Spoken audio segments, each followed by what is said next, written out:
Well, as promised, here's a quick tour of our plot on Upper Ridgemount, as we like to call it, although it's actually called Phase 2. So, we will start with our back to the gate, and this is the little garden in front of the guest house, planted up by one of our previous tenants that we've been keeping it going, all sorts of things there. Christ thorn, all sorts of succulents, cacti. That's a flowering one. Some agaves. That one's called Mother-in-Law's Tongue. Sorry about that, Monica. There's a dog. As we were going around the plot, obviously we had to be accompanied by our dogs. This is a particularly fine cactus that grows dramatically well here and grows dramatically high, actually, as you can see. There we are, nice sunny day. There's Melanie, to give you an idea of scale. Those are aloes. Aloes are all over the place up here. They seem to like it. So, moving on up, we come up with various daisies and hibiscus. Some birds like hibiscus. A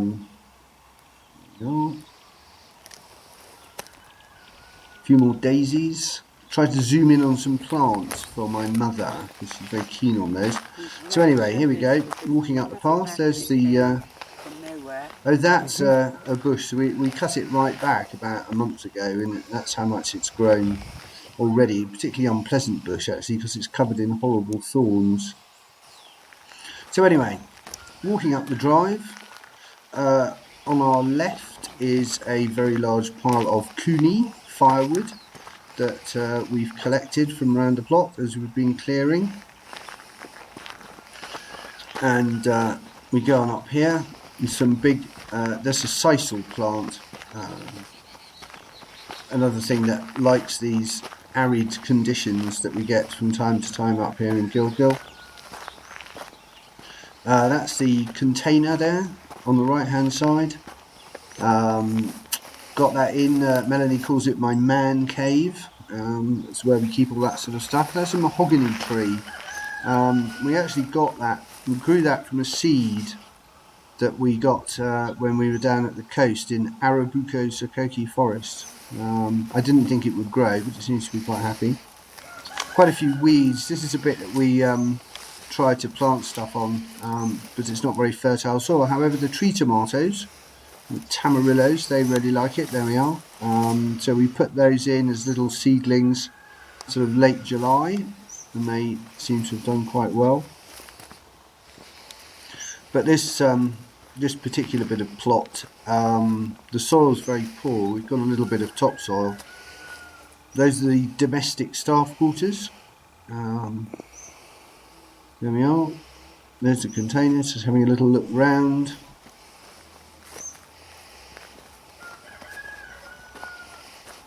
So, walking back down, the container was quite interesting, actually getting it here. We just had to hope that it would get underneath the bridge at Pembroke House, which it did. And since then, quite a few people have been asking us where we got it from. Anyway, this is coming up towards our house. This is our little Toyota Vitz on the left and the Land Cruiser straight ahead. And what you can see there, you can see our chicken house. A bit more of that later, and the veg patch, we'll come back to that.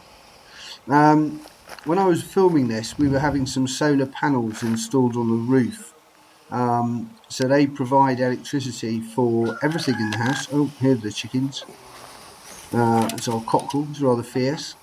Now, our chooks are very good. They laid 5 eggs the other day out of 6 chickens.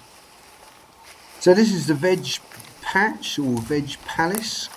There we are. The posts came from the cricket nets at Poponi House, which I snaffled. So here we are. This is the inside. There's some courgettes, bit of Swiss chard, spinach, lettuce. A couple of things haven't done so well. Those are parsnips.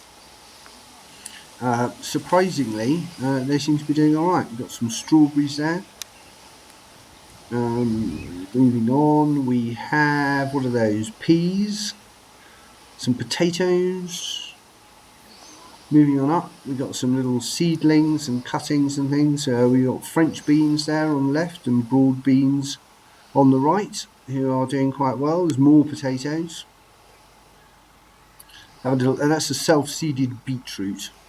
So those are some cuttings and things that I've taken, and there's a globe artichoke in there somewhere. We'll have to wait and see what happens with them. So there we are. There's the veg house, chicken wire around the bottom, and horticultural netting over the top. And that's Melanie talking about how good her girls are because they've just laid some eggs. And we're now going to speed up a bit. Otherwise, I think we're probably going to lose the will to live. That has our pressure pump in it. That Mabati, the corrugated iron. There's the water tank, which supplies the house. We pump that up. And I did a little system using a cork so that we know whether the water tank is full or not. Anyway, so we speeded up a bit here. I'm going to have speedy dogs, and this is one of the little paths that we've built. Moving up to a pit, and there's Megan. Megan is convinced that every pile has a mouse or something in it, so she does a lot of hunting about. And we do occasionally burn things. So, as you can see, very happy dogs. So we're walking up towards the top of the plot. If you were looking at it on a map, that would be the northeast corner. And we'll walk along the fence line. We have to keep this bit open. There's a kaiapple hedge. We have to keep the bit open. It's a fire break, just in case there is any sort of bushfire. It does give you a little bit of protection on your plot. So walking along here, and we're back to the water tank on the left, and the chickens and various other things, and we'll scoot along here. And this is now looking down the longest side of the plot. So that's our plot there, the chain link fence. The kaiapple on the right there, not doing at all well. We're back on one of the paths now. So this gives you an idea of the sort of path. We've now really speeded up so that we can follow the path. So the plot's now covered in these little paths. This is a bit where we've planted some fruit trees. That's Daisy under there, Daisy Doos, who passed away, but she's now helping to grow a mango tree. So these little paths crisscross all over the plot, and we actually reckon that we can walk for about 15 or 20 minutes, I think, without covering our steps as we crisscross around. But it just gives you an idea of the sort of the lay of the land, as it were. Very, very happy dogs. That's a little Nandi flame tree that Melanie put in. We're going to put in some more indigenous trees in a week or two. So we scoot along here. This is one of the parts of the plot. We put a camera trap up here, and this is where we see the bushbuck.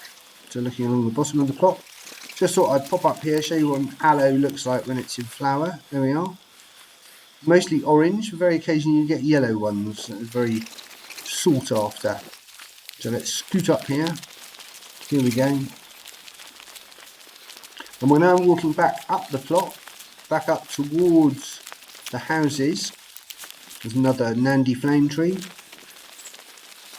And there's our garden, but we'll just pop down here. This is where the guest house is. Here's the guest house. There we are. There's a little veg patch that we put in, and we've got some bougainvillea, some white and some red. And at this point we are going to slow down again, back to normal speed, so that we can have a look at the garden.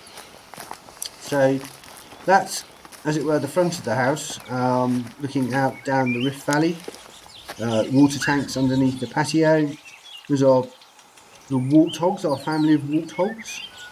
And this is one of the beds that we have, thank you Rumour, just planted up.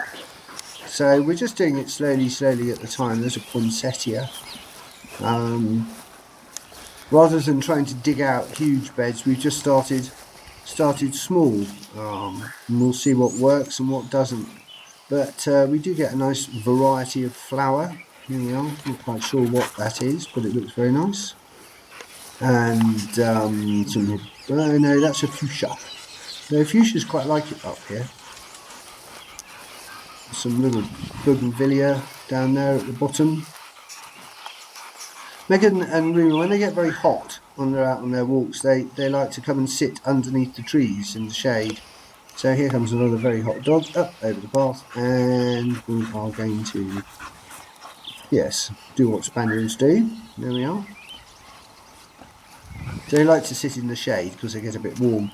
This bed we've planted up with succulents, various types of cacti and other bits and pieces. So some of these will actually grow to be very substantial plants eventually, whereas others are more sort of ground covery. So some aloes and various other bits and pieces.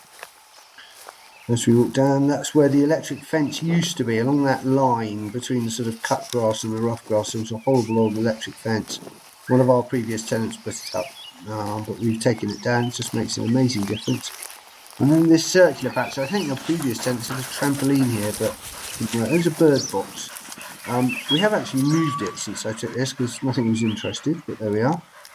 But this circular patch was completely bare, so we've dug it out and sorted it out and filled it up with earth. Tends to be very dry because of the rock underneath, but the succulents seem to like it. This is my attempt at grafting a lemon tree. Not very successful at the moment. A couple of those are still green, so I hope that was a blind lemon tree. It had no fruits or flowers on it at all. So I've tried grafting it from a friend's tree that's very productive. And there's Melanie. She has been interviewing nurses. That's what she was doing when I took this video. So she's just out here having a spot of lunch. Helpful dog, trying to steal the food. These irises grow well. They seem to be very happy. As soon as it rains, they come up. And then we have our bird of paradise plants as well. So we're going to subdivide some of those, hopefully get some more, because particularly the sunbirds love them. We're now at the front of the house with various bits and pieces here, so you can see what sort of things grow and what don't. This was a terrible patch that we've cleared out. It was covered in sort of thorny bushes of all sorts, and most of these plants were completely hidden. As soon as we've removed what was above them, they've all come sprouting up in the most amazing way. Oh, there we are. There's a daisy. There's some more daisies. So I was talking about the solar panels. You just saw one on the left there. So we're having those put on the roof. This is a herb garden. A few bits and pieces there. Coriander and parsley. Walking up. This is where previous tenant had lots of chickens and ducks and doves. So we've turned it into an asparagus bed. And the asparagus is doing quite well, touch wood. So obviously it's very fertile because of all the horrible guano underneath it. There are the chooks having a happy time. Zoom in there for my sister. There are Helen, so there's some chickens for you. One of them looks a bit scrawny, but it's a particular type of chook and it's supposed to look like that. And so the guy's putting the solar panels on the roof. Here they are from Chloride Exide. And since I made a video, it's all been working nicely. So it just means that all our computers and lights and everything are now totally independent of Kenya Power.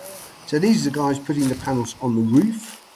And as you can see, good health and safety in Kenya. No such thing as hard hats and high vis, and no shoes either. Helps you on the roof. So this is like looking out from the veranda. Looking out, there we are, there's the garden, there's the warthogs. Trees are full of bird feeders when they come and visit us. More of those later.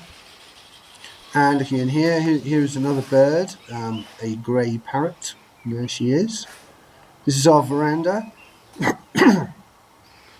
And that's a bar that I made by cutting up old wooden pallets and sanding them down and sticking them together.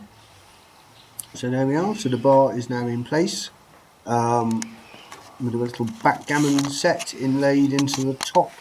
It's not an inlaid backgammon set, obviously it's a painted one. Drinks cabinet, glasses, fridge, very important. Got to have your drinks fridge. That's a bird feeder, bird drinker there. So, yeah, a bit more about the birds in the next one, but hope that wasn't too painful. And as soon as I put the bird one together, I will post that.